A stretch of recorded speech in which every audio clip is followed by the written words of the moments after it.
Hello and नमस्कार दोस्तों, स्वागत है आज की एक नई वीडियो में। दोस्तों आज की इस वीडियो में आपको मुक्ति यज्ञ खंड काव्य के बारे में संपूर्ण डिटेल देने वाला हूं। जी हां दोस्तों, इससे जिस प्रकार के क्वेश्चन आपकी बोर्ड एग्जाम में बनते हैं सब कुछ आज की इस वीडियो में आपको बताने वाला हूं। जितने टाइप के क्वेश्चन बनते हैं सब कुछ बताने वाला हूं, तो वीडियो को ध्यान से अंत तक देखिएगा।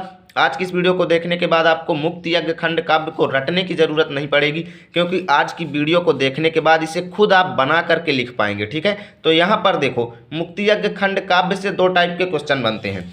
आपको या तो कथानक या सारांश लिखने के लिए दे देगा, और दूसरे टाइप में आपको मुख्य पात्र का चरित्र चित्रण लिखने के लिए दे देगा। तो दोनों को ही आज की इस वीडियो में मैं बताने वाला हूं। ठीक है, पहले आपको सारांश बताऊंगा, उसके बाद में चरित्र चित्रण बताऊंगा। तो वीडियो बहुत ज़्यादा खास होने वाली है, आज की इस वीडियो को ध्यान से देखिएगा। और ये 5 अंक का आपके बोर्ड एग्जाम में आता है। तो चलिए शुरू करते हैं, देरी ना करते हुए एक एक चीज को आपको समझाते हैं। तो यहाँ पर देखो, मुक्ति यज्ञ खंड काव्य जो है सुमित्रानंदन पंत का एक महाकाव्य है, लोकायतन, उसी से लिया गया है। ठीक है, उसी से ये लिया गया अंश है, एक छोटा सा भाग है। मुक्ति यज्ञ खंड काव्य सुमित्रानंदन पंत के महाकाव्य से लिया गया है। तो चलिए शुरू करते हैं। तो बोर्ड एग्जाम में अगर सारांश लिखने के लिए आता है तो सर्वप्रथम ऊपर सारांश हेडिंग डाल देंगे, उसके बाद इसी तरीके से लिखना शुरू करना है और इसी तरीके से हेडिंग डालना है। बस एक बात का ध्यान रखना है, मैं कलरफुल का पेन यूज किया हूं, आपको ऐसा यूज नहीं करना है। आपको काले पेन से हेडिंग डालनी है, नीले पेन से अंदर की चीज़ें लिखनी है। ठीक है, लाल और हरा पेन का यूज बिल्कुल भी नहीं करना है। तो यहाँ पर देखो, मुक्ति यज्ञ खंड काव्य सुमित्रानंदन पंत द्वारा लिखित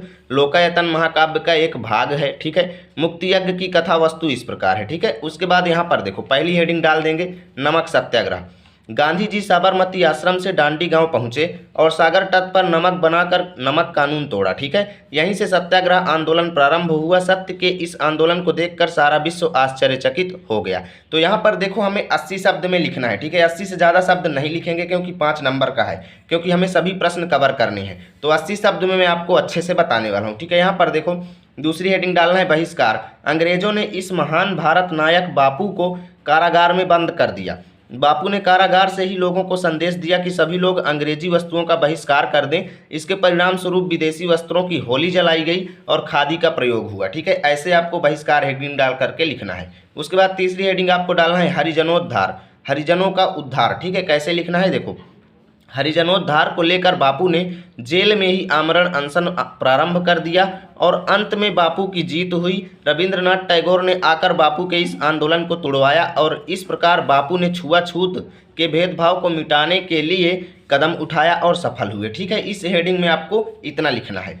और यहाँ पर देखो, चौथी हेडिंग है आपके सामने सविनय अवज्ञा आंदोलन। बापू ने भारतीयों को समझाया कि अंग्रेजों की आज्ञा का पालन न किया जाए और उनके द्वारा दी गई नौकरियों को त्याग दिया जाए। इस प्रकार बापू ने भारतीयों के मन में आत्मनिर्भरता की भावना का संचार किया, जिससे अंग्रेजों के मन में डर उत्पन्न हुआ। ठीक है, तो 4 हेडिंग इस पेज में मैंने आपको बताया है। ध्यान से स्क्रीनशॉट ले लीजिए अगर आपको लेना है तो। ठीक है, क्योंकि ऐसे ही एग्जाम में लिखना है। आप कोई भी क्वेश्चन बैंक या किताब उठाकर देख लीजिए, आपको इतना ज़्यादा लिखा रहेगा कि उसे एग्जाम में अगर आप लिखेंगे ना तो आधा घंटा उसको लिखने में ही बीत जाएगा, प्लस उसे याद करने में कितनी दिक्कत है। इसे याद करो, मैं एकदम संक्षेप में आपको पूरा अर्थ समझाने की कोशिश करूँगा। चलिए चलते हैं नेक्स्ट पेज पर, नेक्स्ट हेडिंग की ओर। तो स्टूडेंट, हम आ चुके हैं अगले पेज पर और 5वीं हेडिंग आपको डालना है सारांश में भारतीय स्वतंत्रता और बापू की हत्या। ठीक है, इतना 5 हेडिंग ही लिखना है, ना तो इससे कम लिखना है और ना ज़्यादा आपको लिखने के लिए मना नहीं है, लेकिन अगर आपके पास टाइम है तभी लिखना है। 5 हेडिंग में आपके लिए पूरा नंबर तैयार है, आपका एक भी नंबर कटने वाला नहीं है।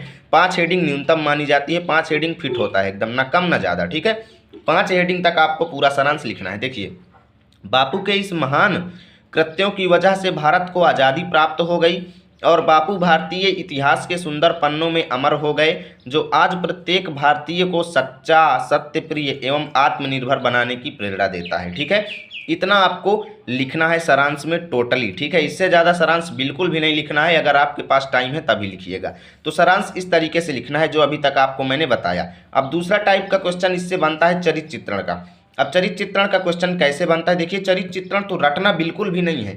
मैं ऐसे बताऊंगा कि चरित्र चित्रण वैसे भी सारांश भी आपको रटने की जरूरत नहीं पड़ेगी, जिस तरीके से मैंने बताया है। चरित्र चित्रण वैसे भी आपको रटने की जरूरत नहीं है। जिस किसी का भी चरित्र चित्रण आपको लिखना है उसके जीवन से रिलेटेड कुछ हेडिंग्स बना करके आपको लिखना है। चूंकि यहाँ पर तो हमें खंड काव्य के आधार पर देने के लिए कहेगा, तो हम यहाँ पर लिख देंगे मुक्ति यज्ञ खंड काव्य के आधार पर। देखिए, इस खंड काव्य के जो प्रमुख पात्र हैं वो गांधी जी हैं। ठीक है, तो उन्हीं के ऊपर हम लिखेंगे मुक्ति यज्ञ खंड काव्य के आधार पर गांधी जी के चरित्र की निम्नवत विशेषताएं हैं या निम्न विशेषताएं हैं। ठीक है, अब यहाँ पर कुछ हेडिंग्स डालेंगे, जैसे सत्य और अहिंसा के पुजारी, सत्य और अहिंसा के परम पुजारी हम लिख देंगे। महात्मा गांधी सत्य और अहिंसा के परम पुजारी हैं।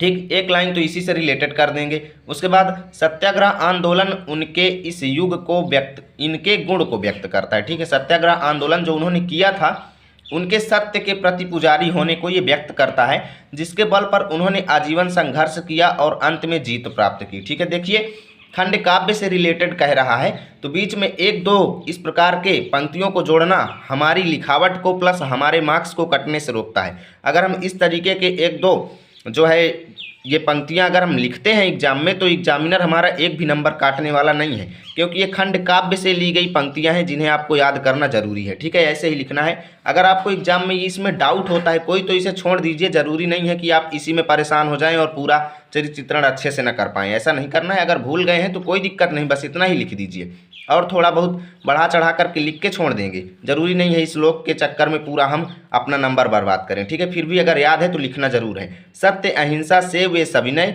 युग जन का करते संचालन, हिंसक पाशवता के पूजक चिन्हे मानवता का आनंद। ठीक है, इस प्रकार आपको लिख देना, इससे इनकी सत्यता का व्यक्त होगा। ठीक है, अब यहाँ पर देखो दूसरा, स्पष्ट वक्ता एवं नेता। स्पष्ट वक्ता एवं नेता कैसे थे ये हम बताएंगे। बापू एक स्पष्ट वक्ता थे। अंग्रेजों के खिलाफ इतने कदम उठाना और देश को आज़ाद कराना उनके इस गुण की व्याख्या करता है। वैसे भी कोई भी बंदा बिना नेतागिरी और बिना कोई वक्ता हुए इस प्रकार अंग्रेजों के खिलाफ कदम नहीं उठा सकता, और बापू के अंदर ये गुण थे तभी तो उन्हें हम एक स्पष्ट वक्ता एवं नेता कह सकते हैं। ठीक है, तो इतना आपको लिखना है। तीसरा गुण देश प्रेमी। देश प्रेम की भावना बापू में कूट कूट कर भरी है। उन्होंने भारत माता की सेवा में अपनी पूरी जिंदगी व्यतीत कर दी। हाँ, इसी से हमें मिलता है ये, हमें इससे संकेत मिलता है कि बापू एक बहुत ही ज़्यादा देश प्रेमी पुरुष थे। ठीक है, अब देखो, परतंत्रता की जंजीरों को तोड़कर भारत को स्वतंत्र कराना उनके देश प्रेमी होने को व्यक्त करता है। ठीक है, तो हम चलेंगे अब नेक्स्ट पेज में अगली हेडिंग की ओर। तो स्टूडेंट हम आ चुके हैं नेक्स्ट पेज पर, चौथी हेडिंग, वीर साहसी एवं बलिदानी। ठीक है, वीर थे वो, साहसी थे एवं बलिदानी थे। कैसे थे ये हमें बताना है। बापू एक वीर साहसी एवं बलिदानी पुरुष थे। अंग्रेजों के खिलाफ जंग में डटकर सामना करना उनके वीर एवं साहसी होने को व्यक्त करता है। आजीवन माता की सेवा करते हुए इतिहास में अमर होना उनके बलिदानी होने को सिद्ध करता है। ठीक है, इस तरीके से इसमें लिखना है। बताइए कुछ भी चीज़ें अगर रटने की ज़रूरत हो तो, इतना अच्छे से आपको बता रहे हैं।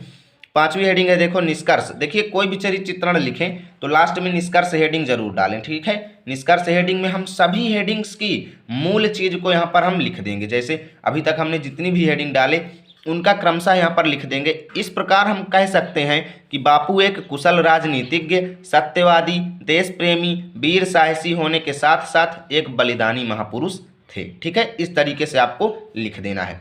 तो उम्मीद करता हूँ आज की ये वीडियो अच्छी लगी होगी। यदि वीडियो अच्छा लगा है तो लाइक कीजिए, चैनल पर पहली बार आए हैं तो सब्सक्राइब कीजिए ताकि रोजाना की ऐसी वीडियो आप तक सबसे पहले पहुँचे।